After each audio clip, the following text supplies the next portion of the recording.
యవనస్తులు దేని చేత తమ నడత శుద్ధిపరచుకొందురు? నీ వాక్యాన్ని బట్టి దానిని జాగ్రత్తగా చూచుకున్నట చేతనే కదా. ప్రేంద్ర పిల్లరా, ఇక్కడ ఒక చక్కని మాట మనం చదువుతున్నామండి. లోకములో యవనస్తులు దేని చేత తమ నడతలను మార్గాలను శుద్ధి చేసుకుంటారు? లోకములో సినిమాలు చూస్తే వారి జీవితాలు శుద్ధి చేసుకుంటారా? సీరియల్ చూస్తే వారి జీవితాలు శుద్ధి చేసుకుంటారా? లేకపోతే సెలలు చూడడం ద్వారా వారి జీవితాలు పవిత్రపరచబడతాయా? వారి జీవితాలు బాగుపడతాయా? ప్రేంద్ర పిల్లరా, ఈ లోకంలో ఏమి చేసినా వారి జీవితాలు బాగుపడవండి.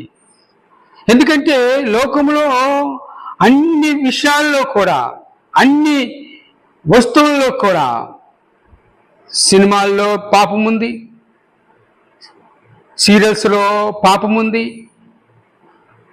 సెలలో 99% పాపం ఉంటుంది. ప్రేంద్ర పిల్లరా, ఈ లోకంలో దేని చేత కూడా వారి జీవితాలు బాగు చేసుకోరు. ప్రేంద్ర పిల్లలు సినిమా చూసి నేను బాగుపడ్డాను, సీరియల్ చూసి నేను బాగుపడ్డాను, లేకపోతే ఫలానా ఫలానా పని చేసి నేను బాగుపడ్డాను అనేవారు ఎవరైనా ఉన్నారండి ఈ లోకంలో? ఈ లోకంలో అనేకమైనవి చూసి, వ్యర్థమైనవి చూసి పాడు చేసుకున్న జీవితాలు అనేక మంది ఉన్నారండి. త్రాగుడు కానీ, వ్యభిచారం కానీ, సిగరెట్లు కానీ, అల్లర చిల్లరగా తిరగడం కానీ, దేని చూసి యవనస్తులు నేర్చుకుంటున్నారు? ప్రేంద్ర పిల్లరా, ఈ సెలలో ఉన్న వ్యర్థమైనవి, అలాగే ఈ లోక సంబంధమైన కొన్ని కార్యాలు, లేకపోతే కొన్ని ఆటపాటలకు సంబంధించినవి వారి జీవితాలు పాడైపోవటానికి కారణం అవుతున్నాయండి. ప్రేంద్ర పిల్లరా, దేవునికి వాక్యం చెప్తుంది, యవనస్తులు వారి జీవితాలు బాగు చేసుకోవాలంటే, వారి జీవితాలు సరి చేసుకోవాలంటే, వారు బాగుపడాలంటే, మంచి మార్గములో జీవించాలంటే, మంచి జీవితాన్ని జీవించాలంటే, దేవుని పట్ల భయభక్తులు కలిగి ఉండాలంటే అది దేవుడు వాక్యము ద్వారానండి. యేసుప్రభు వారు చెప్పిన మార్గంలో ఎవరైతే జీవిస్తారో, యేసుప్రభు మార్గంలో ఎవరైతే నడుచుకుంటారో వారి జీవితాలు బాగుపడతాయండి. అందుకే ఇక్కడ చెబుతున్నారు, యవనస్తులు దేని చేత వారి నడతను శుద్ధి చేసుకుంటారు. శరీరాన్ని శుద్ధి చేసుకునేటానికి అనేకమైన సబ్బులు ఉన్నాయి, అనేకమైన ఉన్నాయి. కానీ ఆత్మను శుద్ధి చేసుకోవటానికి లోకంలో ఏముందండి? ఏమీ లేదండి. ఆత్మను శుద్ధి చేసుకోవాలి అంటే ప్రభువైన అయిన యేసుక్రీస్తు వారి యందు విశ్వాసించాలి, ఆయన మాట మీద విశ్వాసించాలి, ఆయన చెప్పిన వాక్యం మీద విశ్వాసించాలి. అప్పుడే వారి జీవితాలు బాగుపడతాయండి. వారు శుద్ధులవుతారు, వారు పాపాలు విడిచిపెడతారు. ప్రేంద్ర పిల్లరా, నేను కూడా ఒకప్పుడు యవనస్తులకి లోబడిపోయి ఇష్టానుసారంగా జీవించిన వాడిని, ఇష్టానుసారంగా బ్రతుకున్న వాడిని. అయితే దేవుడికి వాక్యము నన్ను బ్రతికించింది, నా జీవితాన్ని మార్చింది. ఒక యవనస్తుల కూడికి వెళ్ళినప్పుడు దేవుడు నాతో మాట్లాడాడు, యవనస్తుల నుండి పారిపో, యవన కోరికలు దూరమైపో. అప్పటికే నాకు చాలామంది స్నేహితులు ఉన్నారు, వారితో కలిసి సినిమాలు, లోక సంబంధమైన వాటిలో జీవిస్తూ ఉండేవాడిని. అయితే ప్రేంద్ర పిల్లరా, ఈ లోకంలో ఏది కూడా నా జీవితాన్ని మార్చలేదు, నా ప్రవర్తన మార్చలేదు. కేవలము దేవుని యొక్క వాక్యమే నా జీవితాన్ని మార్చింది, నా ప్రవర్తన మార్చింది. నేను దేవుని కుమారుడుగా అవటానికి దేవుని వాక్యమే కారణమైందండి. ఈనాడు ప్రేంద్ర పిల్లరా, నేను అనేకమైన ఎదుట సాక్షిగా ఉంటున్నానంటే, జీవిస్తున్నానంటే కేవలము దేవుని వాక్యము నాతో మాట్లాడడం ద్వారా. ప్రేమ పిల్లలు, దేవుని వాక్యము సజీవమైనది.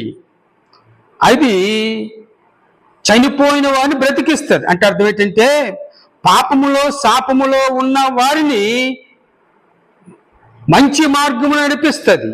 అర్థమవుతుందండి. ప్రేమ పిల్లరా, చనిపోయిన వాడికి ఏమి తెలియదు. ఆయన కొట్టినా తిట్టినా ఏం చేసినా తెలియదు. అలాగే పాపములో ఉన్న వాడికి కూడా వాడు చేసింది మంచిది అనుకుంటాడు. వాడు ఎలాంటి పని చేసినా మంచి పనే చేస్తున్నాను, మంచిగానే ఉంటున్నాను అనుకుంటాడు. అది పాపము, అది మోసము, అది మంచిది కాదు, అలా ఉండడం మంచిది కాదు, అలా జీవించడం మంచిది కాదు అనుకోరండి. ప్రేమ పిల్లరా, అలాంటి జీవితాలు చాలామంది జీవిస్తున్నారు, చాలామంది బ్రతుకుతున్నారండి. ప్రేమ పిల్లరా, అలాంటి వారిని రక్షించేదే పరిశుద్ధ వాక్యము. ఈ వాక్యం పట్ల విశ్వాసించితే, ఆ వాక్యాన్ని చదివితే, ఆ వాక్యం ప్రకారంగా జీవిస్తే మీ జీవితాలు బాగుపడతాయి. అందుకే కాంటున్నారు ప్రేమ పిల్లరా, యవనస్తులు దేని చేత వారి నడతను శుద్ధి చేసుకుంటారు, వారి జీవితాలు బాగు చేసుకుంటారు, వారి ప్రవర్తన బాగు చేసుకుంటారు, వారి కార్యాలు బాగు చేసుకుంటారు, వారికి మంచి మార్గంలో ఎలా జీవిస్తారు. లోక సంబంధమైన కోరికలని, లోక సంబంధమైన ఆశల్ని, లోక సంబంధమైన పాపాన్ని, ఇచ్చల్ని ఎలా విడిచిపెడతారంటే దేవునికి వాక్యము చదవడం ద్వారా, దేవుని వాక్యము వినడం ద్వారా, దేవుని వాక్యము హృదయంలోకి స్వీకరించడం ద్వారా వారి జీవితాలు బాగుపడతాయండి. కాబట్టి దేవుని వాక్యము దగ్గరికి వస్తే, దేవునికి వాక్యమైన అర్థములో వారికి వారు చూసుకుంటే వారు నిజ స్వరూపము తెలుస్తుంది. అప్పుడు వారు వారి జీవితాలు బాగు చేసుకుంటారు. కాబట్టి యవనస్తులు దేని చేత వారి జీవితాన్ని బాగు చేసుకుంటారు, శుద్ధి చేసుకుంటారు? నీ వాక్యాన్ని బట్టి దాన్ని జాగ్రత్తగా చూచుకునే చేతనే కదా. అంటే వాక్యములో ఉన్నప్పుడే కదా, వాక్యములో జీవించినప్పుడే కదా, వాక్యానుసరమైన బ్రతికినప్పుడే కదా వారి జీవితాలు బాగుపడతాయి. కాబట్టి ప్రేమైన యవనస్తుడా, యవనస్తురాలా, నీ జీవితాలు బాగుపడాలంటే, నీ బ్రతుకు బాగుపడాలంటే, నీకు మంచి మార్గము కావాలంటే, ఒక మంచి జీవితాన్ని కావాలంటే, మంచి సాక్ష్యాన్ని కావాలంటే, మంచి భవిష్యత్తు కావాలంటే, మంచి పరిశుద్ధమైన జీవితం కావాలంటే దేవుడి వాక్యం దగ్గర రండి. వాక్యమే దేవుడై ఉన్నాడు, దేవుడే వాక్యమై ఉన్నాడు. ఈ వాక్యము చదివిన వారందరూ కూడా బాగుపడ్డారు తప్ప చెడిపోయిన వారు ఎవరు లేరండి. ఈ వాక్యం మాట్లాడేది, జీవితాన్ని మార్చేదండి, నీలో పాపాన్ని చూపించేది, ఒప్పింపచేసేది, సరిచేసేదండి.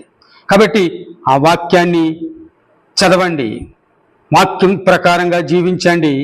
నువ్వు మంచి జీవితం కలిగి ఉంటావు, మంచి భక్తి కలిగి ఉంటావు. ప్రేమ బిడ్డలారా, కాబట్టి దేవుడు చెప్పిన ఈ విలువైన మాటలు మీ హృదయాల్లో స్వీకరించండి. యవనస్తులు దేని చేత వారు